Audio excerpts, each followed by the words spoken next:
என்னுடைய அண்ணன் புரட்சி கலைஞர் கேப்டன் விஜயகாந்த் அவர்களோட பழகிறதுக்கு எனக்கு நிறையவே வாய்ப்பு கிடைச்சது.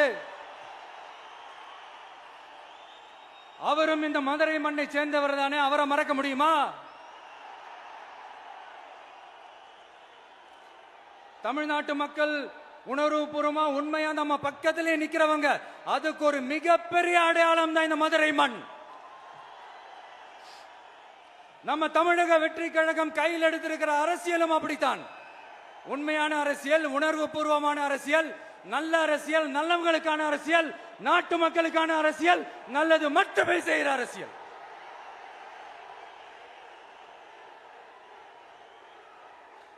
இதோ நம்மளுடைய இந்த இரண்டாவது மாநில மாநாடு வாகை சூடும் வரலாறு திரும்புகிறது.